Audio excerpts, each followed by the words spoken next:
Welcome to another episode. Today I want to share 5 tips that really helped me study programming.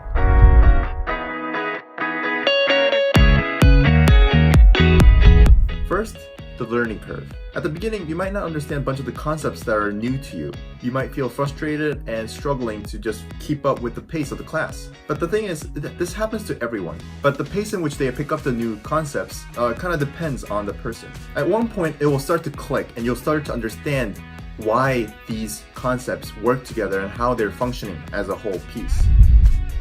Number 2, don't ask friends for answers. You might have an assignment due today at 8 p.m. and you're struggling and you're not even halfway done. An easy way out is ask a friend for the solution, and you might be able to get that assignment submitted on time, but did you really learn from that assignment?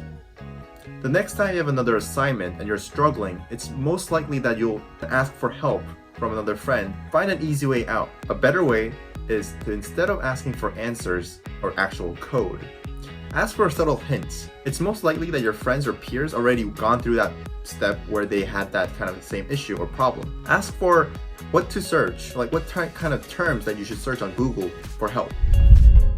Number 3, look at other lectures and resources. Your professor might be the top in the field. They might know everything. They might have written the textbook about the concept that you're learning. But the thing is, being a good scholar doesn't really translate to being a good presenter. A lecturer or a professor who's teaching in a class setting needs to be able to communicate their thoughts and the very complicated concepts to the students, you. And if they're doing a very poor job in translating those concepts and trying to pass it on to you, this professor, how great he or she is, it won't be really useful to you. Instead, when I had that kind of situation, I would look into resources online such as edX, Coursera, Udemy, and these are online courses. And sometimes edX and Coursera would provide courses from other institutions like MIT, Harvard, Stanford, and these courses are actually full lectures that you can actually watch for free, which is amazing. So if you're in a situation where you're having a hard time learning from a specific professor, try to look on some website that I just mentioned and try to find a similar course that's being taught from a different institution. It might be very helpful. Number 4, start from scratch.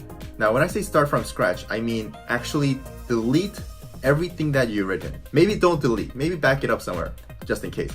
But remove everything that you worked on and start on a clean slate. This might seem very stupid, maybe very frustrating to you, but sometimes starting from a clean slate is actually much more helpful. Once you start writing code, you understand what you need to implement and how to implement something.